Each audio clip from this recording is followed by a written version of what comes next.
Chris, that's Swisher 127. He had a UFO or a rocket, something almost hit him in my airspace. Military radar advises they are picking up an intermittent primary target behind you in trail. Since the earliest years of manned flight, pilots and astronauts from around the world have encountered UFOs high in our skies and beyond. This is Houston. Say again, 7? Now, many of their dramatic cockpit recordings, film clips and stories have been made available for the first time. UFO? It's no Roswell crap again. UFO reports that we get from professional pilots are considered among the very best because of their knowledge of the sky. From never-before-released black box and control tower recordings of commercial airline flights. Julie, you still see traffic out there? Hell yeah. For the FAA, UFOs are real. They've been punishing pilots and covering up UFO reports for over 50 years. To never-before-seen astronaut reports and secret recordings in outer space. We have an unidentified flying object. Many of NASA's top astronauts have already testified to seeing UFOs. As astronauts and pilots around the world report ever-increasing levels of unusual activity in our skies. Big bright light on the front and a greenish tail coming out the back. I tell you what, that is. And the military doesn't admit to anything flying tonight. It was too fast to be an airplane. Looks like a UFO. Many wonder, do the skies belong to us or to them?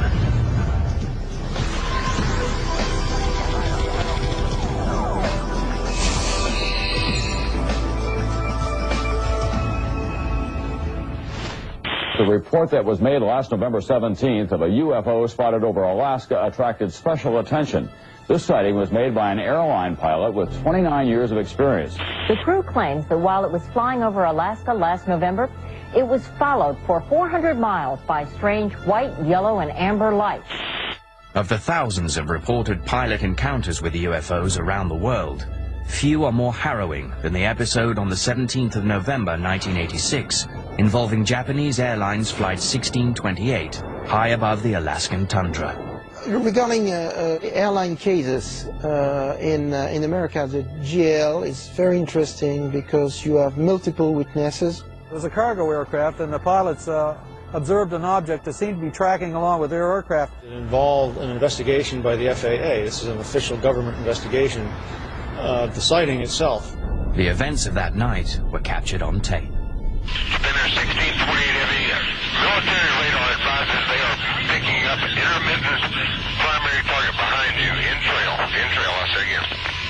The Boeing 747 cargo jet was on a routine flight from Paris to Tokyo, cruising at 600 miles per hour at an altitude of 35,000 feet. It was headed towards Anchorage, Alaska to refuel. Suddenly, at 5:11 p.m., Captain Kenju Terauchi, a pilot with 29 years flight experience, saw three large, fast-moving, unidentified objects 2,000 feet below. The largest object was described by Captain Terauchi as resembling a shelled walnut. Captain Terauchi said that the main craft was twice the size of an American aircraft carrier.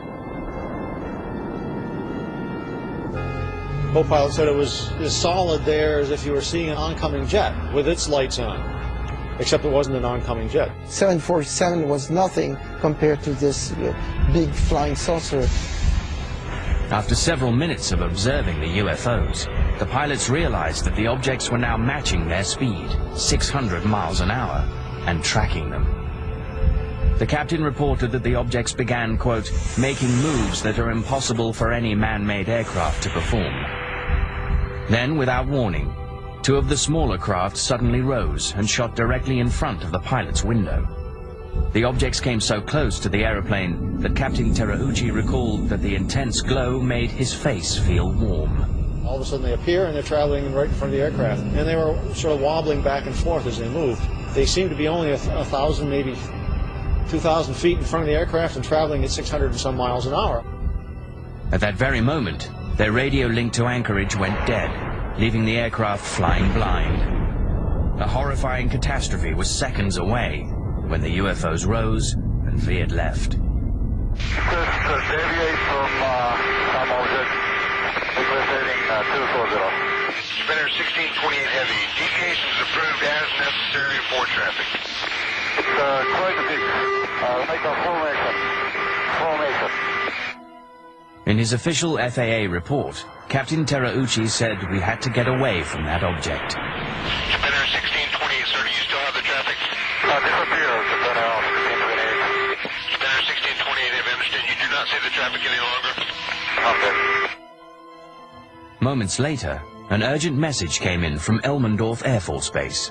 The unidentified object had now appeared on their radar. Yeah, that's 1-2 again. We have confirmed there is a flight size of 2 around your 1550 squawk. One primary return only. Okay, where is he following him? It looks like he is, yes. Okay, stand by.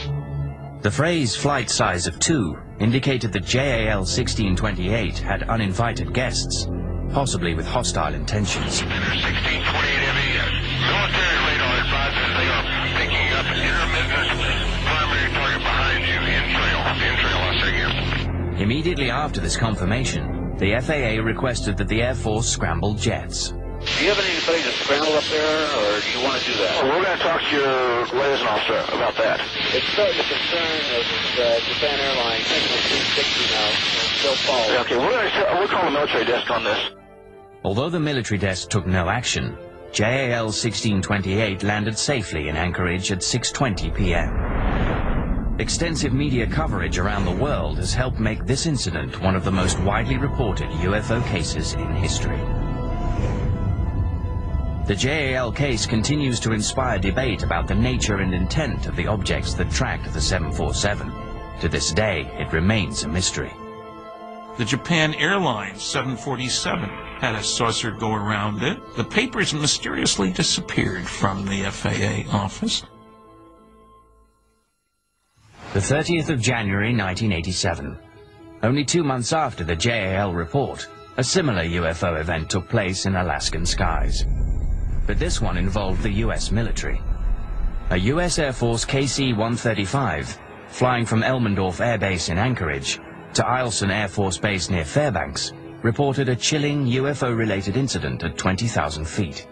Traffic for us around 1 o'clock. Can't really tell the distance. Seems to be about full altitude. Reactor 29, negative. I have no traffic near 1 o'clock. The pilots reported that the object was strikingly similar to the UFO seen by the JAL flight, a massive, disc-shaped, noiseless object larger than an aircraft carrier. Seconds later, Anchorage Air Traffic Control asked whether the KC-135 still had the object in sight.